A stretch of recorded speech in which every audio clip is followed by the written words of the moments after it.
Hi అండి. యాక్చువల్గా నేను ఇప్పుడు మీకు ఒక విషయం చెప్పాలనుకుంటున్నాను. అదేంటంటే మనకి ఈ మంత్ జనవరి మంత్ 2026లో వసంత పంచమి అనేది 23వ తారీఖు శుక్రవారం వస్తుంది. సో ఆ రోజు ఎవరైనా చిన్నపిల్లలకి 3 ఇయర్స్లో మ్యాక్సిమం 3 ఇయర్స్ వాళ్ళకి అక్షరాభ్యాసం చేపిస్తారండి. 3 or 5, 2 years 4 ఇయర్స్లో ఎవరు చేపియరు మ్యాక్సిమం. సో మీకు ఐడియా ఉంటుంది ఇది. సో 23వ తారీఖు వసంత పంచమి రోజు పిల్లలకి అక్షరాభ్యాసం చేస్తే చాలా మంచిది. ఎప్పటి నుంచో ఉన్నదండి ఇది.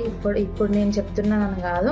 పిల్లలకి ఆ రోజు చేపిస్తే చదువు బాగా, సరస్వతీదేవి కటాక్షం లభించి చదువు బాగా వస్తుందని నమ్మకం. సో చిన్నపిల్లలు ఉన్న వాళ్ళు ఎవరైనా సరే ఆ రోజు చేయించండి. వీలైతే బాసర వెళ్ళండి. బాసర వెళ్ళడం దగ్గరలో ఉన్న ఏ టెంపుల్ అయినా, సరస్వతీదేవి టెంపుల్ అయితే చాలా బెస్ట్. లేదు దగ్గరలో మేబీ అందరికి అందుబాటులో లేని టెంపుల్స్ ఉంటాయి కదా, దానికోసం ఎక్కడ వీలైతే అక్కడ ఆంజనేయ స్వామి టెంపుల్, ఏ టెంపుల్ అయినా సరే పంతులు గారితో మాట్లాడి చేయించుకోండి. ఈ ఇన్ఫర్మేషన్ తెలియని వాళ్ళ కోసం చెప్తున్నాను. Thank you.